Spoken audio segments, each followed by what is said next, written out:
Hey everyone, welcome back to another LEGO video. Today we're going to be taking a look at a custom Oni Warrior. This is kind of what I'm calling it because we don't really know what this character is actually going to be called.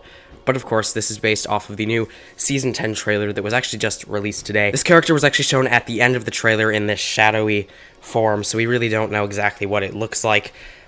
Even if you turn up the exposure, it's still really difficult to get an idea of what this figure looks like. But I did my best recreating it here. I hope you guys actually quite like this. If you guys do enjoy this video, make sure to subscribe, support my channel, like the video, and do all that stuff. And with that, let's get into a quick showcase, and then I'll show you guys how you can actually build your own Oni Warrior, or a leader, depending on exactly what this is defined as. So the Oni Warrior is a very interesting character indeed. It uses quite a few parts. To start here, we have some very nice detailing on the torso for the Oni Warrior, with some very nice belt detailing almost, and some chain details and everything. The legs have some very nice detailing along with a red color to sort of match the mask. He of course has this armor piece that is used a lot in Ninjago. It's just kind of this ninja armor piece, and it definitely works well for him. And it gives a lot more design to his actual character. As you may notice, he has a tattered cape on his back, and you could really use any cape, but I think the tattered cape looks very good, especially when we're going with this sort of style. I've decided to go with the Oni Mask of Vengeance, as there are of course the two other masks that you could have chosen between, although the eyes actually seem to resemble this mask the most, so I went with it, and I've just replaced the horn pieces with the pieces that come with the Mask of Deception, actually. I know it's not the exact piece that they use on the actual figure, although I thought it was a pretty good substitute, especially because it's a pretty easy piece to get. I think it's a little bit better for a custom build.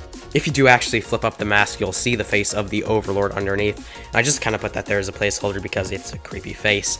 And if you don't have that face, you could just use a plain black face, or really anything else, as it's not really a key part of the figure. His weapon is overall pretty simple. There's not too much going on with it. It's a decent little build, and it's supposed to be sort of a spear. You will notice it does have some sort of crystal on the bottom of it, and I intended that to be the realm crystal actually, although it does seem to be that he does have some sort of crystal on his weapon. With that kind of basic showcase of this figure slash review out of the way, let's take a look at how you can actually build your own and all the different parts that I used for this. So starting with the legs, I got these actually straight off of the 2017 Bricktober Young Crux minifigure. Now that one's a little bit rare.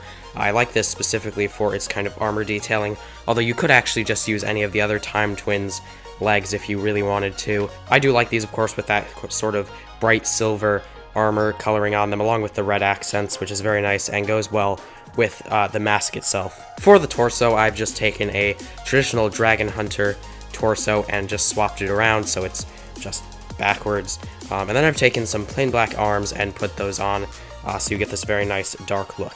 After that, you're going to want to put on the cape, and the cape directly came from the Moro figure from Possession. If you don't have this figure, I'm sure there's other figures out there that have this tattered cape, or you could just use any other cape that you have. If you don't have any of these tattered capes, you could just use a plain black cape. Next up, on top of that, you have this ninja armor piece, which comes in a ton of sets in this black color. I'm sure it's definitely not something difficult to get if you have a good variety of Ninjago sets, although you probably could replace this out with some other pieces, especially if you want to avoid this kind of crushing the cape, because the back piece does kind of constrict the cape, which is kind of a problem.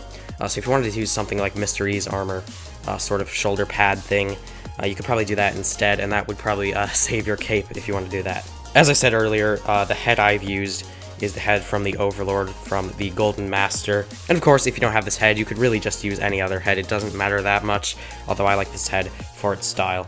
Lastly, for the mask, I've basically just taken a Mask of Vengeance from Sons of Garmadon, and then just swapped out the horn pieces for these horn pieces from the Mask of Deception. It's a very simple swap, and once you assemble all that, you've got the Oni Warrior. So that's pretty much it for this Oni Warrior review and how to build sort of thing. It was definitely an interesting figure to put together, as it has some interesting details overall, and I think it's pretty good.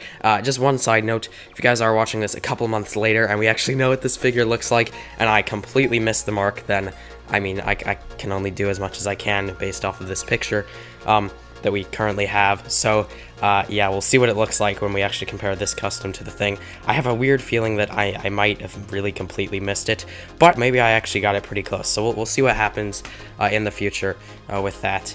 And yeah, that's pretty much it for this video. I'll see you guys all in the next video. Goodbye.